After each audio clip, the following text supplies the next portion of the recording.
ಇನ್ನೇನು ಬೇಸಿಗೆ ಕಾಲ ಸ್ಟಾರ್ಟ್ ಆಗುತ್ತೆ. ಸೊ ಇದರ ಬೆನ್ನಲ್ಲೇ ಜಲಮಂಡಳಿ ನೀರನ್ನು ಉಳಿಸೋ ನಿಟ್ಟಿನಲ್ಲಿ ಹಾಗೂ ನೀರನ್ನು ವೇಸ್ಟ್ ಮಾಡದೇ ಇರೋ ರೀತಿನಲ್ಲಿ ಮುಂಜಾಗ್ರತಾ ಕ್ರಮಗಳನ್ನು ಕೈಗೊಂಡಿದೆ. ಯಾವ ರೀತಿ ಅನ್ನೋದ್ರ ಡೀಟೇಲ್ಸ್ ಇದೆ ನೋಡೋಣ.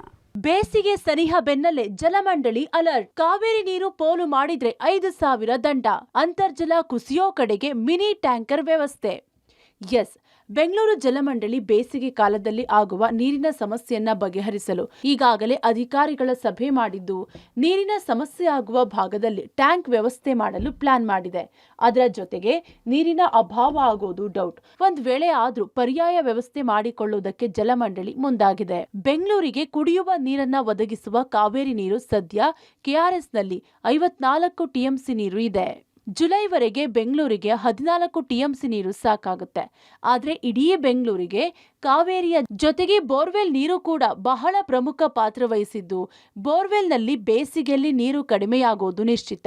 ಕಳೆದ ವರ್ಷದಿಂದ ಜಲಮಂಡಳಿಯೇ ಸಂಪೂರ್ಣವಾಗಿ ಬೋರ್ವೆಲ್ಗಳ ನಿರ್ವಹಣೆ ಮಾಡ್ತಿದ್ದು, ಅಂತರ್ಜಲ ಕುಸಿಯದಂತೆ ಕ್ರಮ ಕೈಗೊಂಡಿದ್ದಾರೆ. ಮುಂದಿನ ದಿನಗಳಲ್ಲಿ ಎಲ್ಲೆಲ್ಲಿ ಅಗತ್ಯವಿದೆಯೋ ಅಲ್ಲೆಲ್ಲ ಟ್ಯಾಂಕರ್ ಮೂಲಕ ನೀರು ನೀಡುವ ಪ್ಲಾನ್ ಕೂಡ ಜಲಮಂಡಳಿ ಮಾಡಿಕೊಂಡಿದೆ. ಬೆಂಗಳೂರು ಜಲಮಂಡಳಿ ಕಳೆದ 2 ವರ್ಷವಾಗಿ ಸುಸ್ಥಿರವಾಗಿ ಬೆಂಗಳೂರಿನಲ್ಲಿ ಕುಡಿ ನೀರು ಸರಬರಾಜು ಮಾಡ್ತಾ ಇದ್ದೀವಿ. ಇವಾಗ ಸಮ್ಮರ್ ಬಂದಾಗ ನಮಗೆ ಕೆಲವೊಂದು ಕಡೆ ಸಮಸ್ಯೆ ಆಗ್ಬೋದು.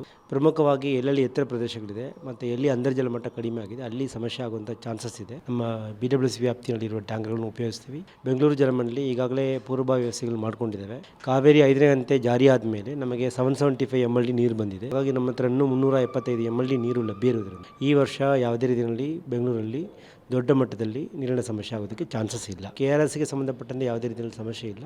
ನೀರಿನಲ್ಲಿ ಬೈಕ್, ಕಾರು ತೊಳೆಯೋದು, ನೀರನ್ನ ಬೇಕಾಬಿಟ್ಟಿ ಪೋಲು ಮಾಡಿದ್ರೆ ಜಲಮಂಡಳಿ ದಂಡ ಹಾಕಲು ಕೂಡ ಸಿದ್ಧತೆ ಮಾಡಿಕೊಂಡಿದ್ದು, ಇದಕ್ಕಾಗಿ ವೀಕ್ಷಕರು ಮತ್ತು ಬ್ಲೂ ಫೋರ್ಸ್ ಕೂಡ ಕಾರ್ಯಾಚರಣೆ ಮಾಡಲಿದ್ದಾರೆ. ಜನರು ಜೀವ ಜಲವನ್ನ ವ್ಯರ್ಥ ಮಾಡದೆ ಸರಿಯಾಗಿ ಬಳಕೆ ಮಾಡಿದ್ರೆ ಜಲಕ್ಷಾಮವಾಗೋದು ಕಡಿಮೆ, ಜೊತೆಗೆ ದಂಡವೂ ಇರಲ್ಲ.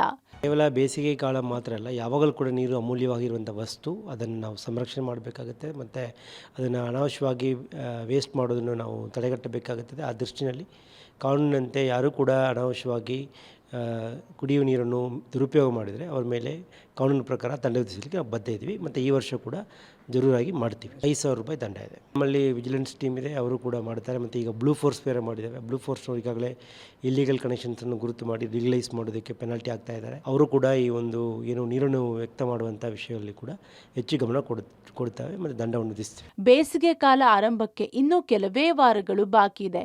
ಸದ್ಯಕ್ಕೆ ಕಾವೇರಿಯ ಅಭಾವ ಬೆಂಗಳೂರಿಗೆ ಕಾಣ್ತಿಲ್ಲ. ಆದ್ರೆ ಬೇಸಿಗೆ ಶುರುವಾದ ಮೇಲೆ ನೀರಿನ ಸಮಸ್ಯೆ ಯಾವ ರೀತಿ ಸೃಷ್ಟಿಯಾಗುತ್ತೆ ಅನ್ನೋದೇ ಗೊತ್ತಾಗೋಲ್ಲ.